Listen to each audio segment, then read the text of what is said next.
Pen drive ವಿಡಿಯೋದಿಂದ ಸಂತ್ರಸ್ತೆಯರ ಕುಟುಂಬಗಳಲ್ಲಿ ಒಂದಷ್ಟು ಅನುಮಾನದ ವಾತಾವರಣ ಸೃಷ್ಟಿಯಾಗಿದೆ. ವಿಡಿಯೋದಿಂದ ಸಂತ್ರಸ್ತೆಯರ ಬದುಕು ಸಂಪೂರ್ಣವಾಗಿ ಹಾಳಾಗಿದೆ. ಮೊಬೈಲ್ನಲ್ಲಿ ವಿಡಿಯೋ ಮಾಡ್ಕೊಂಡಿದ್ದಾನೆ ಈ ವ್ಯಕ್ತಿ. ಸೊ ನಾವೀಗ ಟೆಕ್ನಿಕಲಿ ಕೂಡ ಪ್ರೂವ್ ಮಾಡಬೇಕಾಗಿದೆ, ಅದರೆಲ್ಲ ತನಿಖೆಗಳನ್ನ ಮಾಡಬೇಕಾಗಿದೆ. ಪೆನ್ ಡ್ರೈವ್ ವಿಡಿಯೋದಿಂದ ಸಂತ್ರಸ್ತೆಯರ ಬಾಳು ಹಾಳಾಗಿದೆ. ಮೊಬೈಲ್ನಲ್ಲೇ ವಿಡಿಯೋ ಮಾಡಿರುವಂತಹ ಒಂದು ವಿಚಾರ, ಯಾವ ಮೊಬೈಲ್ನಲ್ಲಿ ವಿಡಿಯೋ ಮಾಡಿದ್ದಾನೆ, ಅದರ ಒಂದು ಮೂಲ, ಒಂದು ಮೊಬೈಲ್ನ ಮೂಲ ಏನು, ಇದೆಲ್ಲವೂ ಕೂಡ ರಿಕವರ್ ಮಾಡಬೇಕಾಗಿದೆ. ಆ ಕಾರಣಕ್ಕಾಗಿ ನಾವು ವೈದ್ಯಕೀಯ ಪರೀಕ್ಷೆಗೆ ಒಳಪಡಿಸಬೇಕು. ಮತ್ತಷ್ಟು ತನಿಖೆಗಳು ಟೆಕ್ನಿಕಲಿ ಪ್ರೂವ್ ಮಾಡಬೇಕು. ಮೊಬೈಲ್ ವಿಷಯವಾಗಿ ಕೂಡ ಆ ಮೊಬೈಲ್ನಲ್ಲಿರುವಂತಹ ವಿಡಿಯೋದಲ್ಲಿರೋ ವ್ಯಕ್ತಿ ಇವರೇನಾ, ಆ ವಾಯ್ಸ್ ಮ್ಯಾಚ್ ಆಗುತ್ತಾ ಇಲ್ವಾ ಇತ್ಯಾದಿ ಎಲ್ಲವೂ ಕೂಡ ತನಿಖೆಯ ಮುಂದಿನ ಹಂತಗಳಲ್ಲಿ ಆಗಬೇಕಾಗಿದೆ.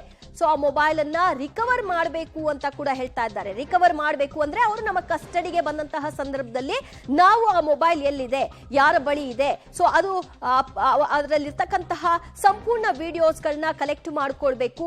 ಇದೆಲ್ಲವೂ ಕೂಡ ಆಗಬೇಕು ಅಂತ ಅಂದ್ರೆ ಸೊ ಆ ವ್ಯಕ್ತಿಯನ್ನ ಕಸ್ಟಡಿಗೆ ಪಡ್ಕೊಳ್ಳುವಂತದ್ದು ಸೂಕ್ತ ಅನ್ನೋದು ಇಲ್ಲಿ ಕೋರ್ಟ್ ಗಮನಕ್ಕೆ ತರ್ತಾ ಇದ್ದಾರೆ. ಪೆನ್ ಡ್ರೈವ್ ವಿಡಿಯೋದಿಂದ ಸಂತ್ರಸ್ತೆಯರ ಬಾಳು ಹಾಳಾಗಿದೆ. ಹೆಣ್ಮಕ್ಳು ಹೆದರ್ತಾ ಇದ್ದಾರೆ. ಈ ಪ್ರಕರಣದಲ್ಲಿ ತಮಗೆ ಅನ್ಯಾಯ, ದೌರ್ಜನ್ಯ, ಅತ್ಯಾಚಾರ ಇತ್ಯಾದಿ ಆಗಿದ್ರೂ ಕೂಡ ಯಾರು ಧೈರ್ಯವಾಗಿ ಮುಂದೆ ಬರುವಂತಹ ಪರಿಸ್ಥಿತಿ, ವಾತಾವರಣ ಇಲ್ಲ.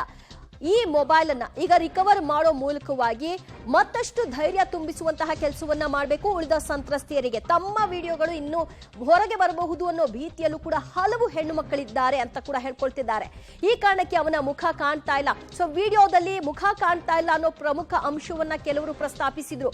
ಆ ವಿಷಯವೂ ಕೂಡ ಇಲ್ಲಿ ಗಮನಕ್ಕೆ ತರ್ತಾ ಇದ್ದಾರೆ. ಇಬ್ಬರಲ್ಲಿ ಯಾರೋ ವಿಡಿಯೋ ಮಾಡಿ ಬಿಟ್ಟಿರಬೇಕು ಅನ್ನೋ ಅಂಶವನ್ನು ಕೂಡ ಹೇಳಲಾಗ್ತಾ ಇದೆ. ಯಾರ ಇಬ್ಬರು? ಪೆನ್ ಡ್ರೈವ್ ವಿಡಿಯೋದಿಂದ ಸಂತ್ರಸ್ತೆಯರ ಬದುಕು ಹಾಳಾಗಿದೆ. ಅವನ ಮೊಬೈಲ್ ನಲ್ಲೇ ರೆಕಾರ್ಡ್ ಆಗಿರುವಂತಹ ವಿಡಿಯೋ. ಈ ಕಾರಣಕ್ಕೆ ಅವನ ಮುಖ ಕಾಣ್ತಾ ಇಲ್ಲ.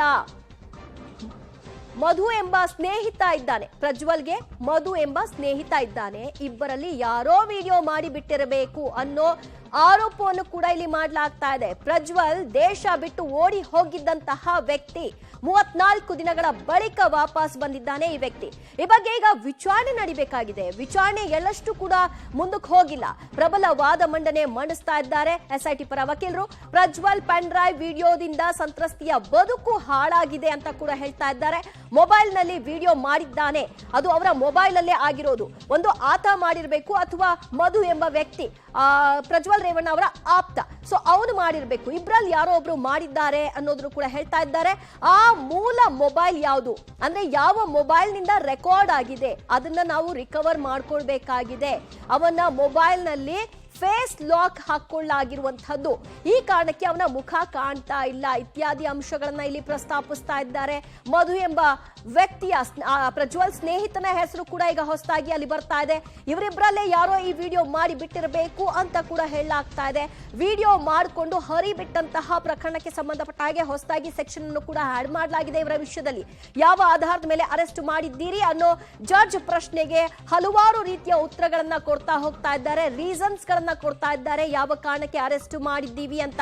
ಪೆನ್ ಡ್ರೈವ್ ವಿಡಿಯೋ ಆಧಾರದ ಮೇಲೆ ಅರೆಸ್ಟ್ ಮಾಡಲಾಗಿದೆ ಅನ್ನೋ ಅಂಶವನ್ನ ಇಡ್ತಾ ಇದ್ದಾರೆ. ವಿಡಿಯೋ ಕಾಲ್ ಮಾಡಿ ವಿವಸ್ತ್ರವಾಗುವಂತೆ ಸಂತ್ರಸ್ತರಿಗೆ ಆತ ಹೇಳ್ತಾನೆ. ವಿಡಿಯೋ ಕಾಲ್ ಸ್ಕ್ರೀನ್ ಶಾಟ್ ಕೂಡ ತೆಗಿತಾನೆ.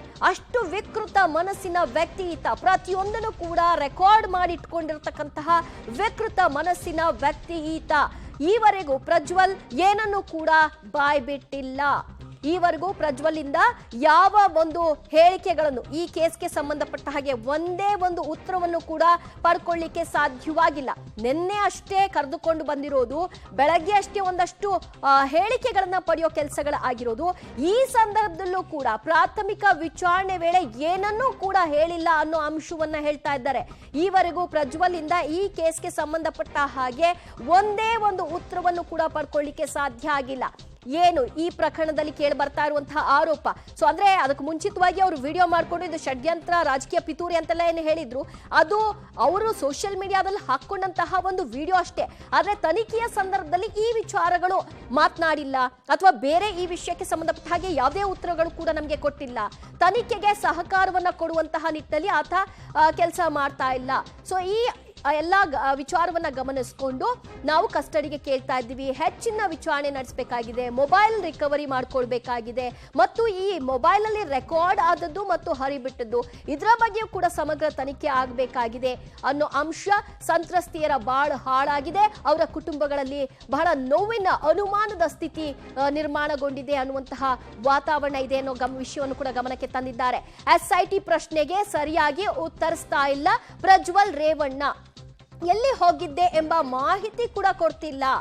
ಅಂದ್ರೆ ಈಗ ಅವ್ರು ಎಲ್ಲಿಂದ ಬಂದ್ರು ಅನ್ನೋದ್ರ ಬಗ್ಗೆ ಕ್ಲಾರಿಟಿ ಇದೆ, ಆದ್ರೂ ಅವ್ರು ಎಲ್ಲಿ ಹೋಗಿದ್ರು, ಅವ್ರಿಗೆ ಯಾರು ಸಹಕಾರ ಕೊಟ್ರು, ಅಲ್ಲಿ ಯಾಕೆ ಉಳ್ಕೊಂಡಿದ್ರು, ಈ ಬಗ್ಗೆ ಕೇಳ್ತಾರೆ ಪ್ರಶ್ನೆಗಳನ್ನ. ಆ ವಿಷಯವಾಗಿಯೂ ಕೂಡ ಪ್ರಜ್ವಲ್ ರೇವಣ್ಣ ಪ್ರಾಥಮಿಕ ವಿಚಾರಣೆಯ ಹಂತದಲ್ಲಿ ಏನನ್ನೂ ಕೂಡ ಹೇಳಿಲ್ಲ. SIT ಪ್ರಶ್ನೆಗೆ ಸರಿಯಾಗಿ ಪ್ರಜ್ವಲ್ ಇಂದ ಉತ್ತರವನ್ನ ನಾವು ಪಡ್ಕೊಳ್ಳಿಕ್ ಸಾಧ್ಯ ಆಗ್ತಾ ಇಲ್ಲ. ಎಲ್ಲಿ ಹೋಗಿದ್ದೆ ಅನ್ನೋ ಒಂದು ಜನರಲ್ ಕ್ವಶನ್ ಏನಿದೆ ಅದಕ್ಕೂ ಕೂಡ ಅವರಿಂದ ಮಾಹಿತಿ ಪಡ್ಕೊಳ್ಳಿಕ್ ಆಗ್ತಾ ಇಲ್ಲ. ಟಿಕೆಟ್ ಬುಕ್ ಮಾಡಿ ಆಮೇಲೆ ಪದೇ ಪದೇ ಕ್ಯಾನ್ಸಲ್ ಮಾಡಿದಾದ್ರೂ ಯಾಕೆ, ರಿಟರ್ನ್ ಯಾಕೆ ಆಗ್ಲಿಲ್ಲ ಅನ್ನೋ ಪ್ರಶ್ನೆ, ಅದಕ್ಕೂ ಕೂಡ ಆತ ಬಾಯ್ ಬಿಡ್ತಾ ಇಲ್ಲ. ಸೊ ಯಾರ ಜೊತೆಗೆ ಹೋಗಿದ್ದ ಉದ್ದೇಶ ಏನು, ಇದ್ಯಾವುದಕ್ಕೂ ಕೂಡ ಇಲ್ಲಿಯವರೆಗೂ ಉತ್ತರ ಸಿಕ್ಕಿಲ್ಲ ಅಂತ ಕೋರ್ಟ್ ಗಮನಕ್ಕೆ ಹೇಳ್ತಾ ಇದ್ದಾರೆ. ಮತ್ತಷ್ಟು ಮಾಹಿತಿ ಕೊಡ್ತಾರೆ ನಮ್ಮ ಪ್ರತಿನಿಧಿ ನಾಗೇಶ್. ಸದ್ಯ ಕೋರ್ಟ್ ಆವರಣದಲ್ಲಿ ವಾದ ಆರಂಭಗೊಂಡಿದೆ SIT ಪರ ವಕೀಲರು. ಸೊ ಪ್ರಾಥಮಿಕವಾಗಿ ವಾದ ಮಾಡೋ ಸಂದರ್ಭದಲ್ಲಿ ಹಳೆ ಕಥೆಗಳನ್ನ ಹೇಳಬೇಡಿ ಅಂತ ಅಂದ್ರು. ಯಾವ ಕಾರಣಕ್ಕೆ ಮತ್ತು ಈಗ ವಾದ ಯಾವ ಹಂತಕ್ಕೆ ಬಂದಿದೆ?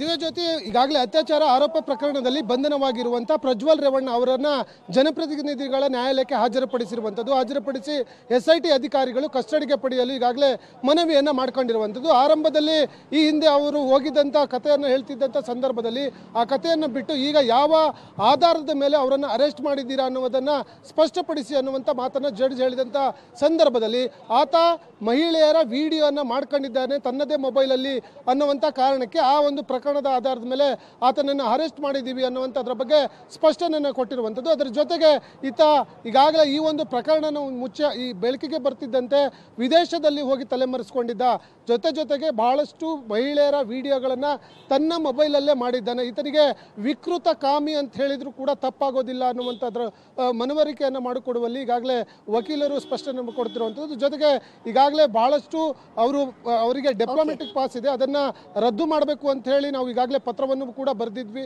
ಅನ್ನುವಂಥದ್ರ ಬಗ್ಗೆ ಸ್ಪಷ್ಟನೆ ಕೊಡುವ ಕೆಲಸವನ್ನು ಈಗಾಗಲೇ ವಕೀಲರು ಮಾಡ್ತಿರುವಂಥದ್ದು. ದಿವ್ಯಾ.